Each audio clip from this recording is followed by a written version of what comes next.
Hey, what's up, guys? Isaiah from Hot Tag Wrestling, and today I'm coming at you with another video in our Tournamentality series, easily the worst named video series in the history of YouTube. And today we are talking about a very famous tournament, or I should probably say an infamous tournament would be a better word, because it's not known for producing great matches, great storylines, really like long pay-per-view wide angles like some of the previous tournaments we've talked about in this series so far. This tournament is rather known for being one of the most baffling booking decisions in the history of pro wrestling. And we are talking about the Brawl for All, which happened in 1998. How we're going to break this down is I'm going to give an overview of the tournament first, then go through some of the matches that occurred in the tournament and give sort of a wrap-up conclusion at the end of the video as to what I thought of the tournament and where it ranks amongst the other tournaments we have discussed in previous videos. So there are 4 tournaments, and if I were a better video maker and editor, I would make this an on-screen graphic, but I am low-tech. So currently at the top, we have the G1 Climax 34 from 2024, followed pretty close behind by King of the Ring 93, then a little bit of a gap to get to Survivor Series 1998, and finishing with the inaugural TNT tournament in AEW. And at the bottom here, we have the Brawl for All, and our job by the end of the video is to see where it ranks among these other tournaments. The purpose of us analyzing these tournaments is to try to figure out what makes a good and bad tournament so we can analyze some in the future. If you guys like this video, please consider subscribing, leaving a like, leaving a comment, as it really does help. But with all of that being said, let's go ahead and talk about just what the heck the Brawl for All tournament was. So when you're talking about the Brawl for All, you can't just talk about what is being presented on screen to you like you could in other tournaments. You have to talk about some of the reasons this tournament exists. And though I'm sure this isn't 100% of the truth, most of the ideas presented and the action presented in this tournament was a Vince Russo creation. Anyone who is a pro wrestling fan knows the name Vince Russo, and it's sort of whispered in dark alleys on a Halloween night. It's a name that doesn't have a lot of positivity around it.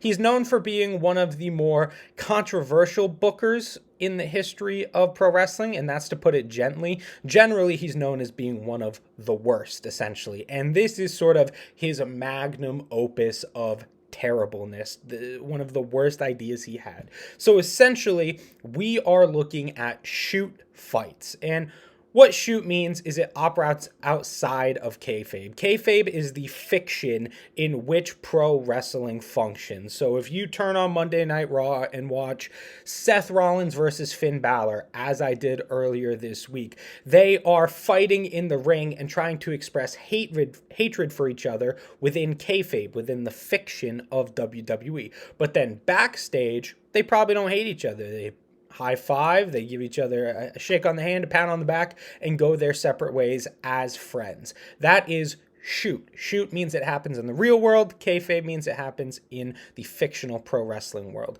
The idea of this tournament is to strip away kayfabe and present real shoot boxing matches to the fans. And this is a dumb idea for a few reasons. In preparation for this video, I watched the episode of Dark Side of the Ring that features the Brawl for All, where Vince Russo told some of his inspirations for this, looking at stuff like the Jerry Springer Show and MMA as it was coming up in the world of sports.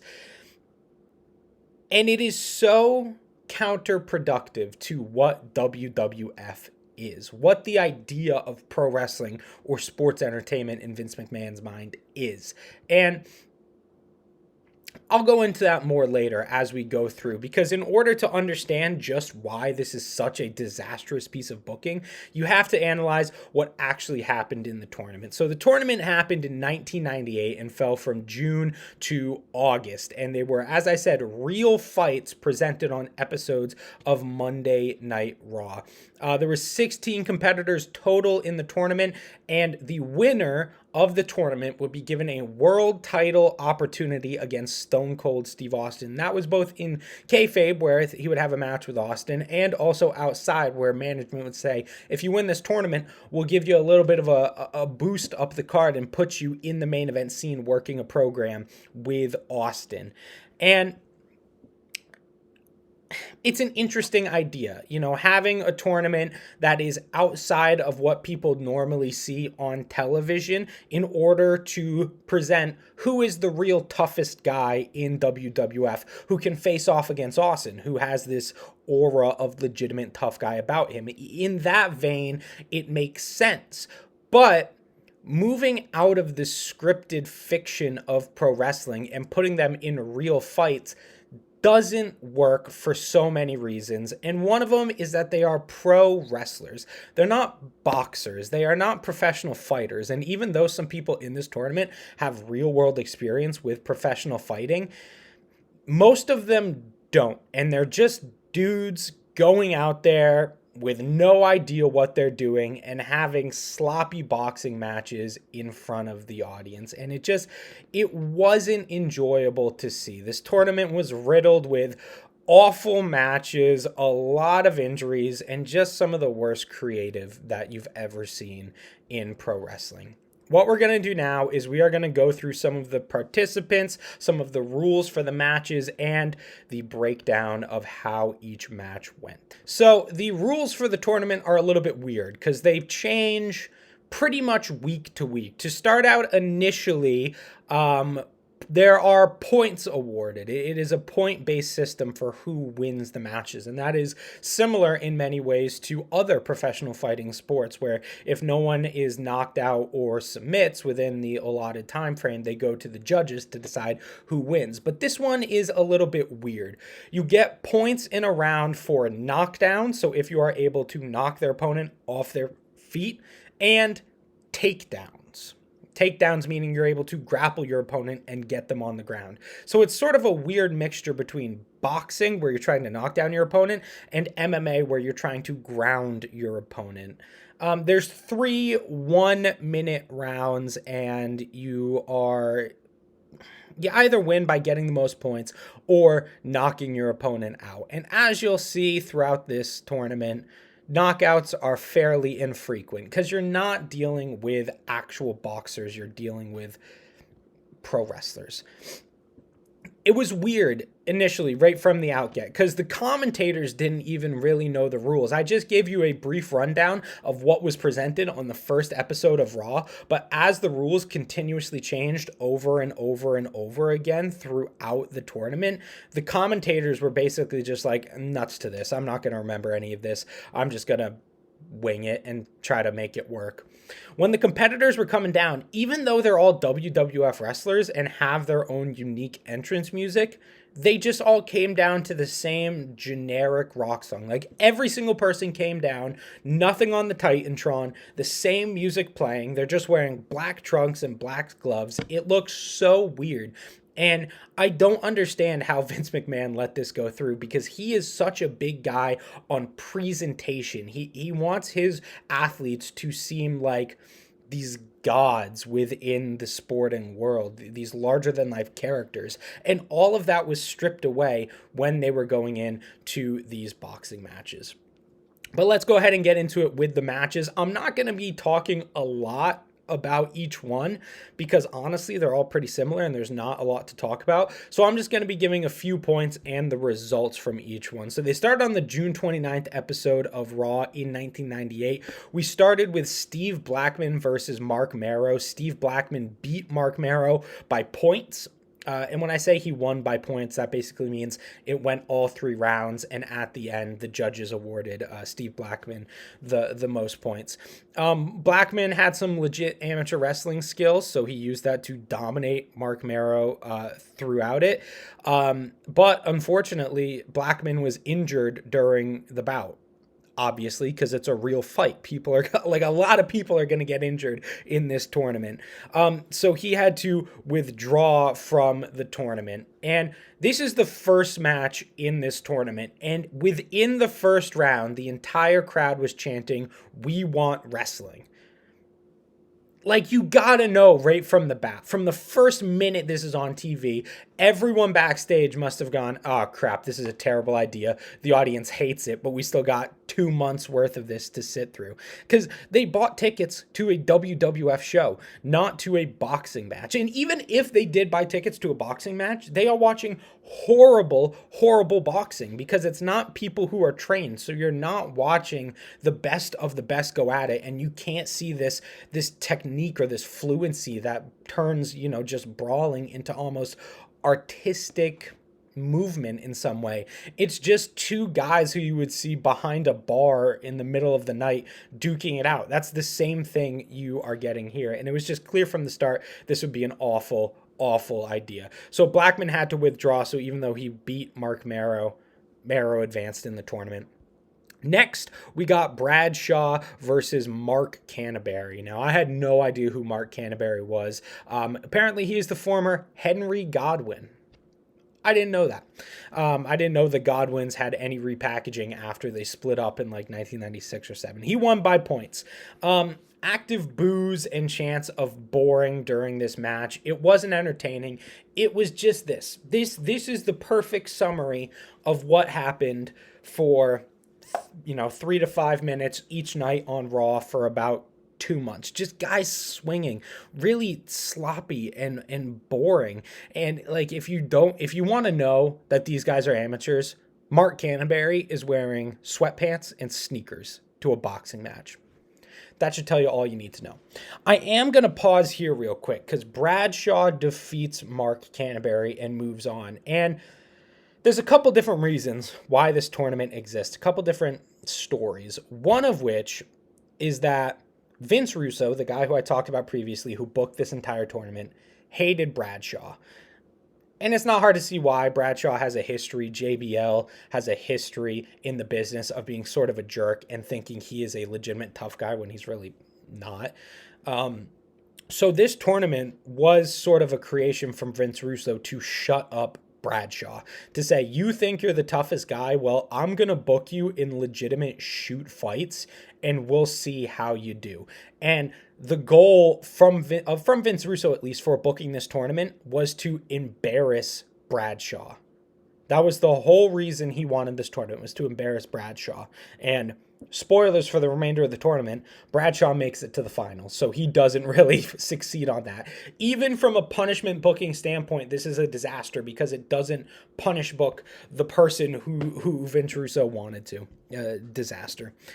We move to the July 6th episode of Raw. Savio Vega defeats Brackus. This was awful to watch.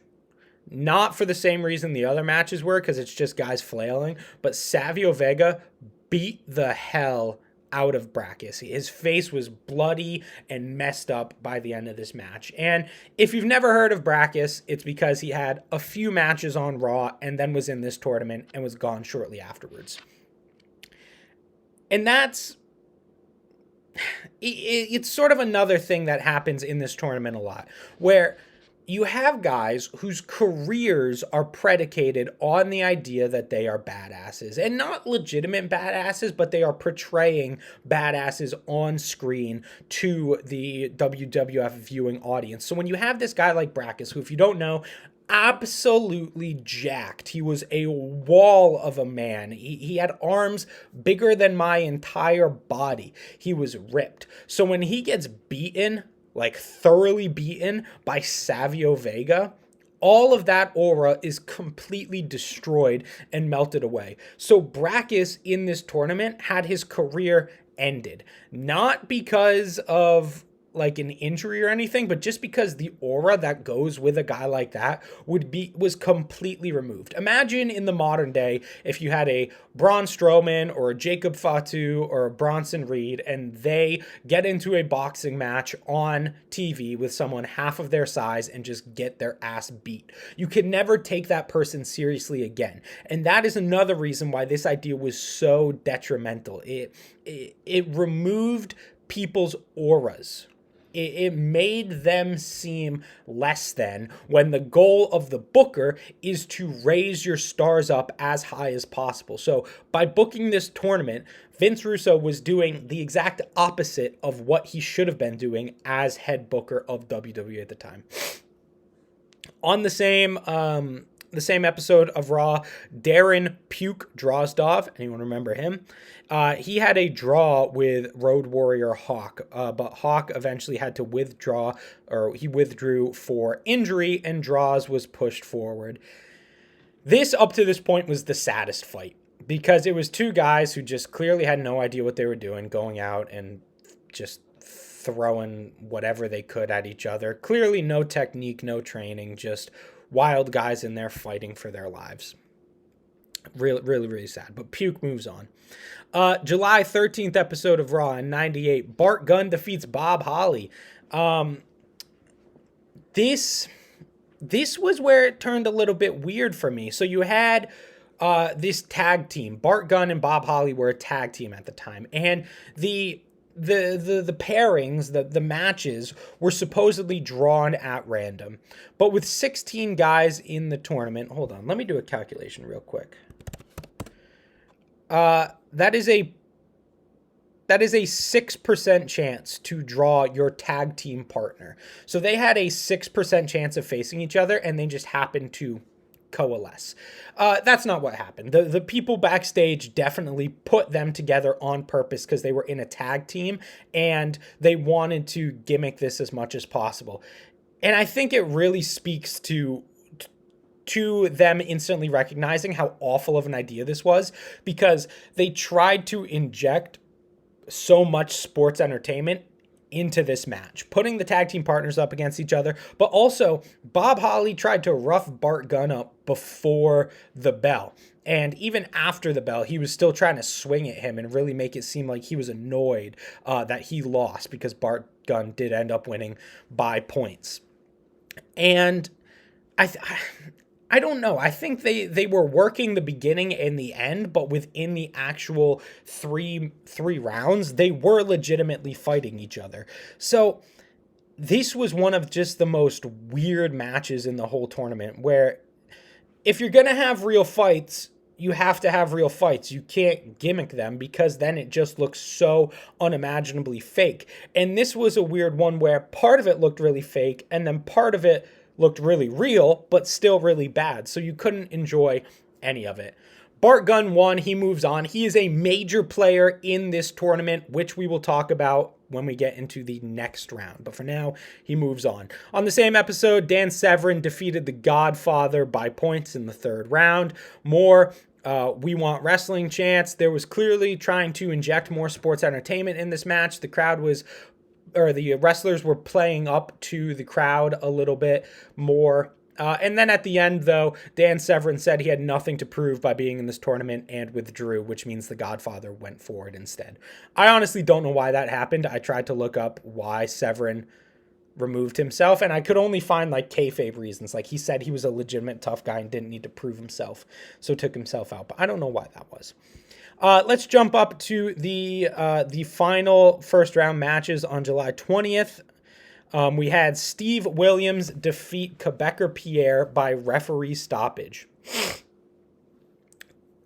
Let's talk about Steve Williams right now, because I feel like it's important to know who Steve Williams is, because there are three main players in terms of people who are in this tournament: Bradshaw, who we've already talked about, Bart Gunn, who we'll talk about in the future, and Steve Williams. The whole tournament was constructed, as I said, for Vince Russo to try to punish book Bradshaw, to try to make him seem like a little bit of a loser. But for the rest of the people, for Bruce Pritchard and Vince McMahon and Jim Cornette, all of the other bookers, they were trying to get over Steve Williams. Steve Williams was an amateur collegiate fighter. He was a wrestler. I believe he was a champion, a Golden Gloves champion when he was in college. Eventually, when he went to pro wrestling, he wrestled in AJPW, All Japan Pro Wrestling, in the 90s. And they wrestled in a style called the King's Road style, which is an uber violent, uber strong style way of wrestling. And Really, people who wrestled in AJPW at the time had a reputation for being legitimately tough and legitimate badasses. So when Steve Williams in there, he really cemented his place as the guy, as like a tough guy. His nickname was Dr. Death. He would go in there, beat the hell out of his opponents. His opponents would beat the hell out of him. And he had real fights. Not real fights, I should say, but real looking fights. Like if Vince Russo wanted an idea of how to make pro wrestling look more real, just watch AJPW in the 90s because they were doing it every single night. So Steve Williams had this aura of a badass about him. And eventually he left AJPW and signed with the WWF. And they wanted to push him big. They wanted him to be the one who won this tournament and eventually went on to face Steve Austin. They were trying to cement a new star in Steve Williams based on his badass aura. And they figured this tournament where there are shoot fights would be a good way to do it because he has amateur fighting experience. So he would be able to probably rough up some of the guys in this tournament and make himself look like a big deal. And that's exactly what he did in this first round. He fought Quebecer Pierre and won by referee stoppage in a perfectly fair fight. Except that Quebecer Pierre only had one eye. It's just such a clear example of the bookers taking the least qualified guy in this tournament and putting him up against their golden goose, the guy they wanted to win more than anything. And Steve Williams just beat the hell out of him in this match, and it was really uncomfortable to watch. So three main people you have to keep your ear out for as we go through the video. Bradshaw, who Vince Russo wanted to lose and get his ass kicked. Bart Gunn, and Steve Williams, who is all the others bookers' choices of the person who they want to win and the person who they want to move up the card to face Steve Austin. And last round was Scorpio Sky, or not Scorpio Sky, Too Cold Scorpio, just known as Scorpio at that point, defeating 8 Ball. This match didn't even take place on TV. It took place during the commercial break, and they showed clips of it in a recap. That's how bad this was. That they were doing it during commercial break so people would stop changing the channel to go watch something else. And that's the first round. That should be a microcosm of how bad this tournament is and explaining why it is terrible as we go through. We're looking at the quarterfinals now. In the quarterfinals, July 27th episode of Raw. Bart Gunn, who we talked about earlier, and Steve Williams going up against each other. This is the most significant match in this tournament because in the third round, Bart Gunn knocked out Steve Williams. Here's why this is important. Every person in WWE management was putting everything they had behind Steve Williams. They wanted him to win. They thought he was going to be their next star. They thought he was going to go on and face Steve Austin. So they said, yes, this is our guy. This is the guy who's going to win the tournament. But when you're doing real fights, you can't script it. You can't choose who wins like you can in pro wrestling when you're working within kayfabe. So there is the very real possibility that Steve Williams will lose one of his fights. And he lost here. He got knocked out. This is the first knockout of the tournament.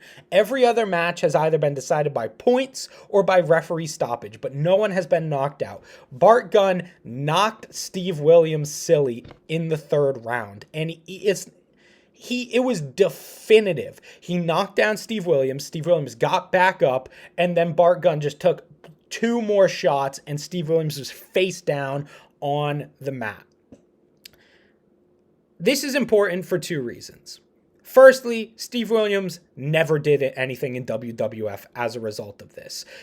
It's the same thing I talked about earlier, where you have this guy who is supposed to have this aura of legitimacy around him. He is supposed to be a real tough guy who can fight and hurt people, and he's supposed to be a threat to your top champions, to Steve Austin at the time. He is a big threat. He just got embarrassed in the middle of the ring by getting knocked out by Bart Gunn, someone who doesn't have a ton of professional fighting experience. So his career in WWF didn't go anywhere after that. He was released the following year. He didn't even spend 2 years in the company as a result of this. And they were pegging him to be one of their next top guys. This was such a disastrous piece of booking, putting these guys in real fights, that it ended people's careers in WWF. They could not recover from how poorly they looked coming out of this tournament. And Steve Williams was a result of that. Now, you would assume, oh, Bart Gunn just knocked out Steve Williams. Everyone now thinks Bart Gunn is a badass and he's going to advance in this tournament. He must be getting a big push after this. If he goes on and wins the tournament, he's going to get a match against Stone Cold Steve Austin. He's going to get all this money like he was promised. He's going to get the big push. So Bart Gunn is going to do well for himself after this. We'll get to it. But that's why Bart Gunn is so significant in this tournament, because he knocked out Steve Williams, who was WWF's Golden Goose. And what I will say after this, management was not happy with Bart Gunn. They were pissed that he knocked out Steve Williams. And the question has to be asked, what the hell did you want him to do? He's in there for a boxing match where the other guy is trying to take his head off with punches. What did you want him to do? Just lie down and take it? You sent him out there for the purpose of winning these fights. And then he goes out and wins a fight. And since he beat the guy you wanted him to beat, you get upset at him and you get pissed. And eventually we will see you do some pretty negative stuff to him in the future. If there wasn't enough reasons to hate the WWF management for putting this tournament on already, the treatment of Bart Gunn after the tournament will really cement it for you. But we'll get there. August 3rd episode of Raw, The Godfather beats Scorpio Sky by points. Nothing really to talk about there. August 10th episode, Draws Puke beats Savio Vega by points. And on the same episode, Bradshaw defeats Mark Marrow by points. And it's clear in this match that Bradshaw really wanted to knock someone out. Like when the bell rung on the third round, and even though he knew he won by points, he was furious. He wanted to knock someone out to really legitimize himself as a badass, like Bart Gunn had done a couple weeks before. Throughout the semifinals, or the quarterfinals rather, boos, boring chants, we want wrestling, change the channel, all the negative chants you could think of were present in this match. Moving on to the semifinals, which both took place on the August 17th episode of Raw. Bart Gunn defeated The Godfather in the third round by knockout. Another knockout by Bart Gunn, the only person in the tournament to get a knockout. He beat the hell out of The Godfather. It was clear that Godfather was out on a few times in this match, but they just let him continue. Pause here. This is the worst match in the whole tournament for me, because Bart Gunn knocks down Godfather at several points, and he stands up and continues to fight. But looking at Godfather's face, his eyes are looking at nothing. They are glass-eyed. His mouth is hanging open. It is clear he has no idea where he is. He is out on his feet. He is basically unconscious, except that his eyes are still open. And because they don't have professional referees in there who are used to reffing boxing matches or professional fighting matches, they just say, oh, he's still standing. Yeah, he's good to go. Let him keep fighting. And he just gets the hell beat out of him. He gets the hell beat out of him. He had to have been injured after this fight because he got hit in the head so many times, so many clear shots to the head by Bart Gunn. It was absolutely disgusting to see. It was so dangerous, so negligent on the part of the referees and WWE management to allow the fight to continue. And this is the most egregious example, which is why I chose to point on it here, but that happens throughout the tournament. On the same episode, Bradshaw defeated Draws by points. A lot of people afterwards have contended that Draws should have won this match, that he got more hits landed and he had more knockdowns in the match, so he should have won. But somehow Bradshaw ended up winning instead. And this is an issue, because if these are supposed to be real shoot fights that you can't gimmick, you can't just push whoever you want. But that seems to be what WWF were doing here. They were pushing Bradshaw into the finals over draws. I don't know whether that actually happened. That is just a big conspiracy online that is what happened. All right, and let's get to the finals. August 24th episode of Raw in 1998, Bart Gunn versus Bradshaw. This is a big deal. So Bradshaw, as I said, tournament was created as a punishment booking. Bart Gunn, the person who knocked out Steve Williams, destroyed WWE management's expectations of who would win this tournament, are going up against each other on the August 24th edition of Raw. And Bart Gunn, as a reminder, has won 3 matches. The first one by points against Bob Holly. Then he knocked out Steve Williams in the 3rd round and knocked out the Godfather in the 3rd round. So only 2 knockouts in the tournament, both of which belong to Bart Gunn. And he beat the living hell out of Bradshaw here. In the 1st round, he hit Bradshaw so hard and he knocked him down. And the same thing I was talking about in the Godfather fight, Bradshaw stood up again and clearly had no idea where he was, glassy-eyed, looking around, like clearly didn't know what was going on, but the ref allowed the fight to continue. So Bart Gunn went up, hit him with a couple more shots, and Bradshaw fell. A knockout in the 1st round. And as he fell, he snapped the back of his head on the ring ropes in just awful, disgusting, like a concussive blow. I don't understand how Bradshaw didn't have brain damage from that blow. Not only from getting hit in the side of the head, but also from hitting the rope and then snapping back and hitting the back of the ring. A truly, truly just disgusting thing that you were watching, that you were expected to enjoy. But it was a knockout in the 1st round. I'm sure Vince Russo was very happy about that. Maybe the whole point of this tournament succeeded as a result. But Bradshaw did make it to the finals, so not really. So Bart Gunn is your winner. He has won the Brawl for All. He knocked out 3 people, including Bradshaw and Steve Williams. So now he is going to go on to get his title shot against Steve Austin, go into a main event program with Steve Austin, and be pushed as a main event player in the future and get a whole lot of money as a result. Oh, sorry. No. I was just looking at my notes here. None of that happened. He did not get a match with Steve Austin. He did not get pushed into the main event. He did not get anything that was planned for the winner of this tournament because they were planning for it to be Steve Williams, and it wasn't. Bart Gunn knocked out Steve Williams and made him look like a chump. So they had to change plans as a result.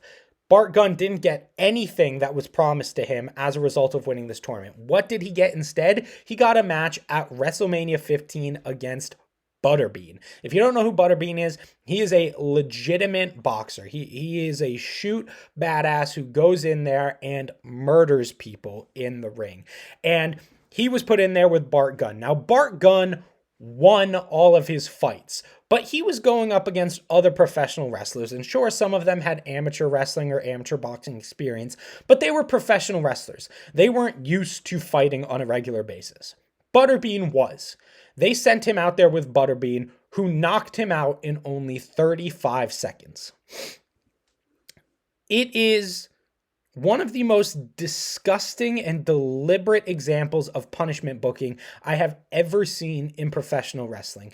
Going and sending this guy out with no professional fighting experience to a trained fighter and watching him get the hell beat out of him in 35 seconds, completely ending his career, like no credibility after this as a result, all because he did what you asked him to do. You asked him to go out and have real fights, and he went out and had a real fight, and you hated him for it. You punished him for it. It is completely ass backwards. It is one of the most disgusting promotional tactics I have ever seen from a company that is known for having disgusting promotional tactics. And I'm not necessarily a fan of Bart Gunn, but you have to feel bad for him as a result of this. He was a good wrestler. He was a good tag team wrestler, a good mid-card wrestler. His career was done after this. Eventually, he moved to AJPW and then New Japan Pro Wrestling in the early 2000s, but his professional career was essentially done after this. No one would ever take him seriously again. No one would ever think of him as a main event contender after seeing him get beaten by Butterbean at WrestleMania. And he was never considered for a world title program after this. The Brawl for All ended people's careers, got people injured, and just generally was a terrible viewing experience for the fans. And what I'm going to do next is I'm going to talk about why exactly it was so terrible to watch as a fan. So first, let's tackle the obvious. If they are telling you that these are real shoot fights, then that must mean everything else you are watching on your television is fake. Disastrous for viewer immersion. They can no longer invest in the other things they are seeing on the show because they're being told all that crap is fake. This stuff is real. And it's sort of backwards too, because the fake stuff is the entertaining stuff, the stuff they purchase tickets to see. And the real stuff is so boring that fans couldn't even be bothered to watch it without chanting, change the channel, we want wrestling, booing, boring, everything that you could possibly expect them to chant. And if they wanted to see boxing, they would go watch boxing. They can watch professionals do it in a way that is, they train for it. Not just these amateur guys who are going out there putting on boxing gloves and having these laughably basic barroom brawls, essentially.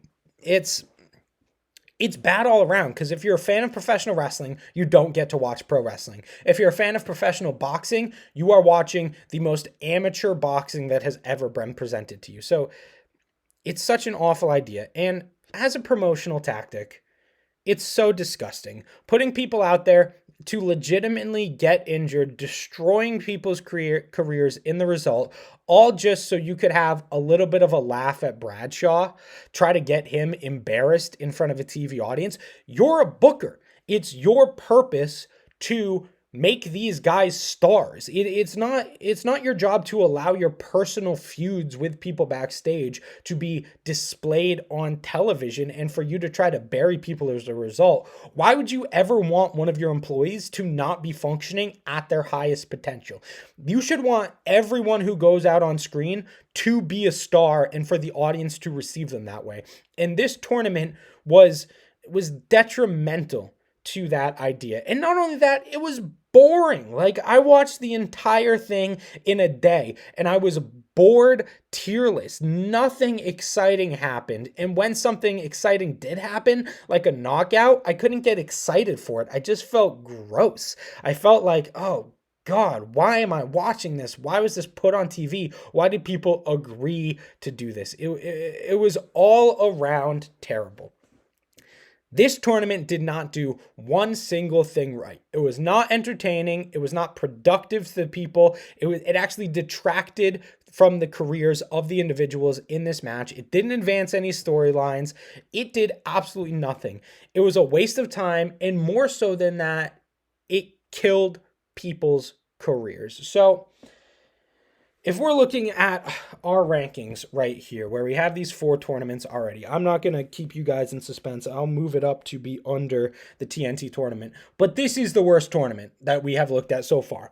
I would not hesitate to say this is the worst tournament of all time. Now, I haven't seen every tournament. We're going to be watching a lot more for these Tournamentality videos. I will be shocked if anything can beat the Brawl for All as the worst tournament of all time. It was an absolutely disgraceful display from the bookers, something that bored the audience to tears and is the worst piece of professional wrestling I have ever seen in my entire life. And those are my thoughts on the Brawl for All. I've been pretty negative throughout this video, but if you go back and watch it for yourself, you can't help but not be negative because it is just awful, awful, awful all through. I want to know what you guys thought. Have you seen the Brawl for All? Were you watching Raw when the Brawl for All was cast? What did you think of it then? What tournaments should I review next? I'm in the process of watching the G1 Climax. That would be 27, I think, from 2017.